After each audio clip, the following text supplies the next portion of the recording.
one point I do want to make is that as someone who is an enjoyer of film, but also someone who's like a black woman, a lot of times like this is the reason why I actually started this podcast, because Hmm. I do listen to a lot of other movie review podcasts, and I do watch a lot of Right. YouTubers like yourself who make video essays, and I always enjoy seeing other people's perspectives, but I always felt like I needed to put my perspective out there because I Totally. know that like with the people on TikTok that praise this film, that's I went with their like that thought in mind of like there are these people that I respect and I like Kit Laser, Joe Cinema, like those kind of TikTokers, and I was like, if they like it, then I may like it too because I like a lot of things that they like, and I went Hmm. in not feeling satisfied, and I have to Right. remember sometimes that like those are two like cisgender white men.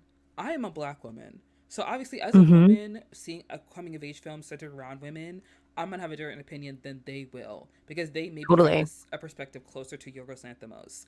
And something that Hmm. I also notice in movies that are made by white directors, like I am someone who's like, if you want to diversify your cast, that's fine, but always be mindful of it. And if there's a director who Right. doesn't usually diversify their cast, like Christopher Nolan, it's like that's okay. Like Oppenheimer not having black people, that's fine, y'all. It's Oppenheimer. It's okay. You know, it's not necessary to the story. And I remember watching Poor Things and seeing like two black characters in my mind. I'm like, nobody that I follow on TikTok mentioned this, but that's Right. because most of the people that I follow who review movies are white men, and they are Hmm. usually a little bit more popular. And all the women of color that I do follow didn't watch this movie because they didn't feel like they needed to or wanted to. And Right. I was just kind of like, yeah, eventually I'm gonna have to talk about Poor Things because I need to bring this up because this is interesting and it reminds me of Hmm. how Sofia Coppola in Beguiled, she didn't include the black slave character, the woman, who was in the original Beguiled film because she felt like she didn't have the means to write that character in. And in my head, I'm like, okay, understood. Also, could be that you don't want these white women in your movie to be seen as slave owners, even though this film is set in the Confederacy. But, you know, Right. that's And neither it's here also nor like, there. if you don't feel competent to write that character in, then and you're adapting this film, Yeah. then why don't you have a black co-writer? Oh, yeah. Like it's as simple as that. Like Mm-hmm. Yeah. I yeah. That's something I always think about when I watch films. And I was watching Poor Things because I was like, this movie is something that a lot of people loved and admired, and I Hmm. didn't like it. And sometimes when I watch films other people love and I don't like, I can't help but think, is there something in me that's lacking? Like, I always want to improve and I always want to be better because this is my podcast and I put a lot of pride Right. into it. But upon like watching more videos about Poor Things, I realized that like these people just don't have your perspective. And that's Hmm. all there is. Like they just don't see what you see. Like some people are gonna see Gerard Carmichael and be like, "Oh my God, Gerard Carmichael is in a Yorgos Lanthimos movie. That's so cool!" And they don't see that like his character is not really like a full character, so to speak. He's just like kind of there assisting the white character, and Hmm. not everybody will pick that up on the first glance. And as someone who watches media with people that look like her and recognize these same tropes in those same characters repeated over and over Right. again in media, I cannot help but see, okay, It yeah, sticks out to you. yeah, Yeah, got it. 100%. Yeah, And I mean, like, I think anyone can dislike any movie for whatever reason. yeah, But again, like this film, I can totally understand why it's like Marmite. Like you either love it or you hate it.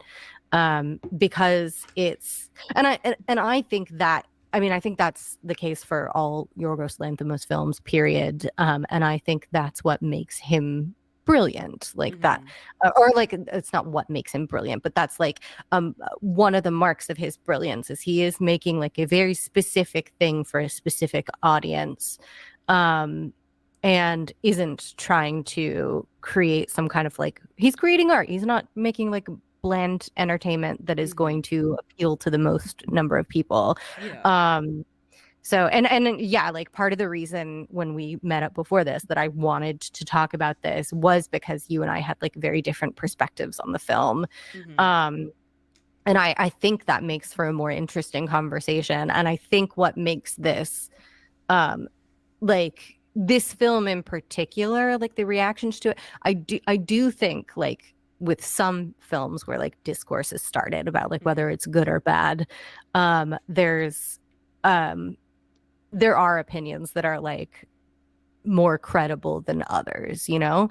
Mm-hmm. With this film, I really like I feel very strongly about it in a positive way.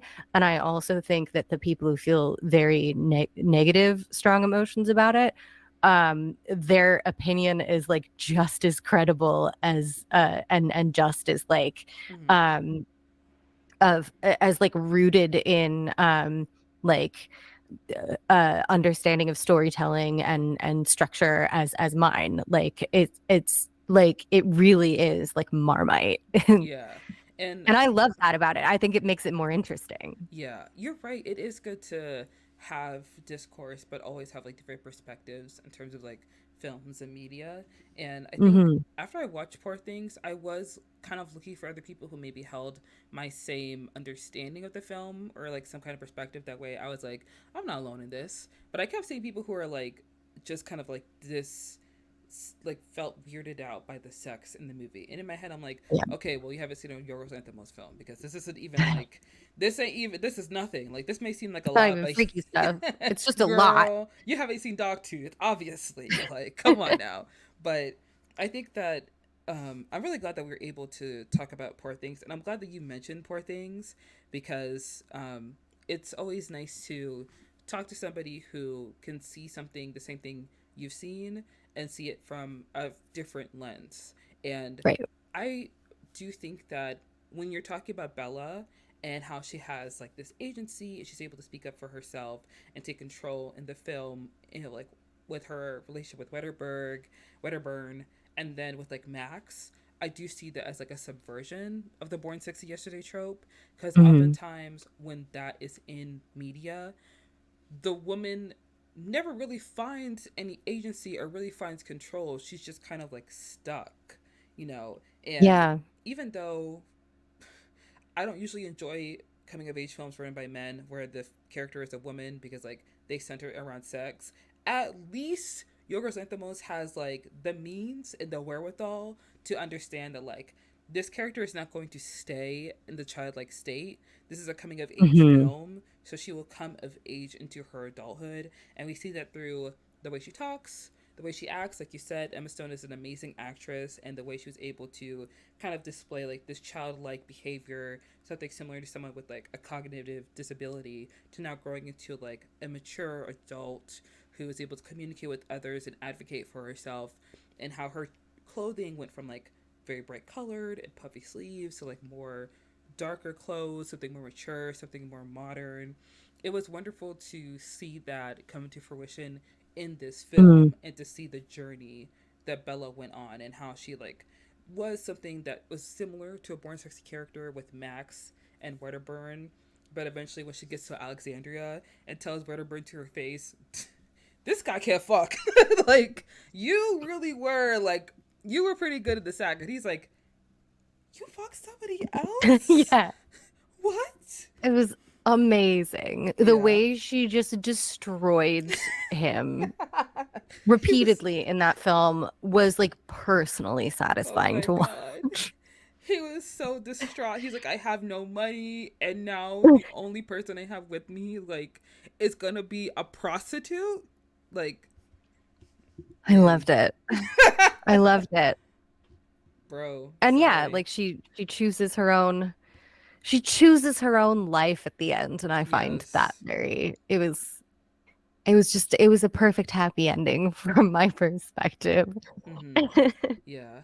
And I But think yeah, if that, she had been like a typical Born Sexy Yesterday, she would have like just fallen in love with the first man that she saw, and like yes. she would have reached obviously there would have been like some character growth for conflict's sake, but she Mm-hmm. would have stayed with him. She would have stayed with Max the entire time.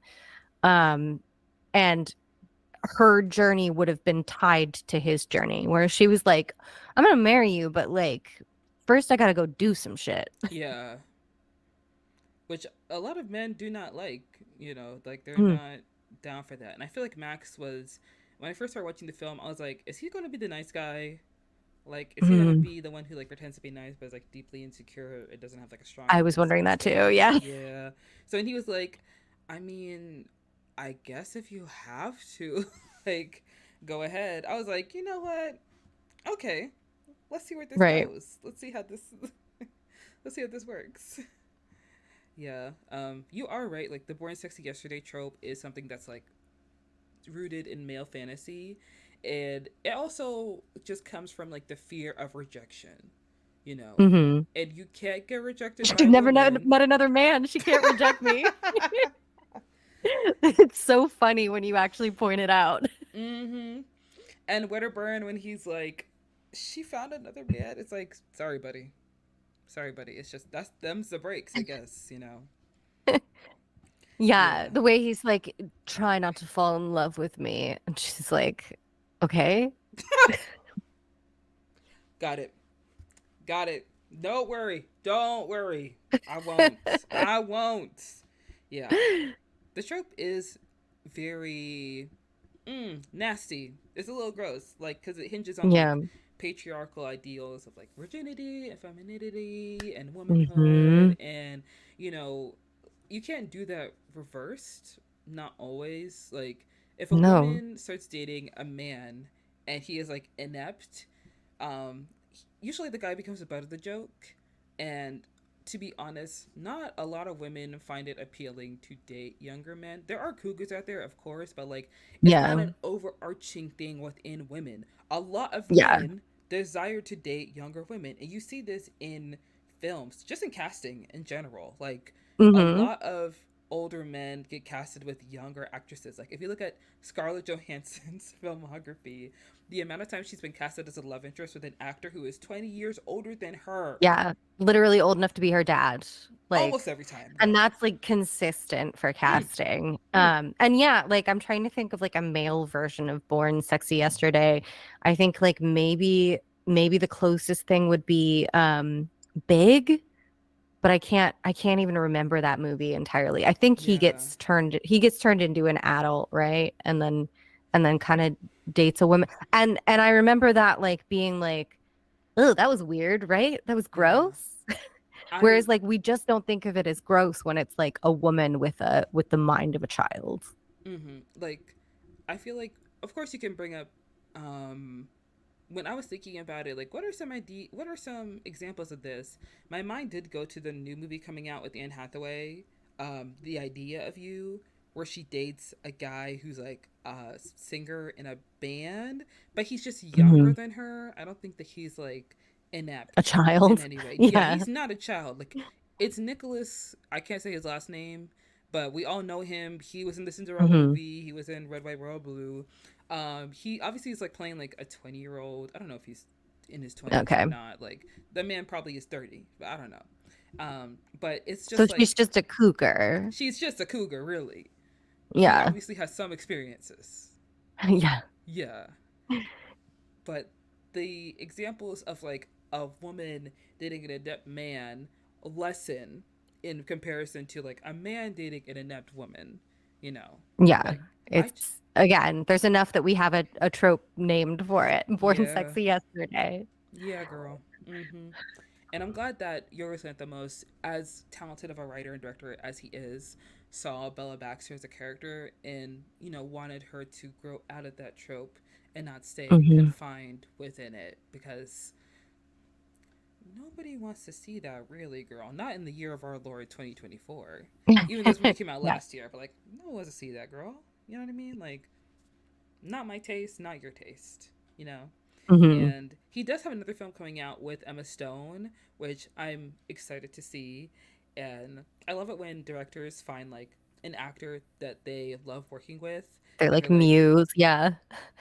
because for a while I think it was Colin Farrell for Yorgos Lanthimos, Hmm. yes, and now that's Emma Stone. I find that to be so refreshing. I don't know if Colin Farrell is going to be in this new movie. I think Jesse Plemons is in this film as well. Um, Okay. I don't remember the title, and I don't remember. I did watch the trailer for it, and the trailer gave me nothing, which I love. Don't give me anything. Make me watch the movie. That's what I want. Yeah. Poor Thing's the same. I was like, what the hell is going What on? is Well, I'm this? there. I'm gonna see it. Why is Emma Stone in this phenomenal wig? Like, what's happening? Yeah. Yeah. Do you have any final thoughts about Poor Things? I guess like the Born Sexy Yesterday trope in regards to the film? Um, I like so like tropes in general. Mm-hmm. I think very often, especially as like content creators who do like media criticism, um, uh, not us in specifically, but I mean like in general, um, we kind of talk about tropes in a way that is maybe like derogatory or negative, like, oh, this is a thing that you see a lot, therefore it's bad. And I don't agree with that. I think very often tropes are because of genre conventions and that kind of thing. Some of them are problematic tropes, like Born Sexy Yesterday. Mm-hmm. Um, but I like media that plays with tropes. I Mm-hmm. like media that is like, here is the convention, here is the expected. Now let's approach the expected from like a different way. And that's what I found refreshing about this film in particular. And that's what I hope talented filmmakers continue to do, is like, let's take the expected and find the unexpected in the expected.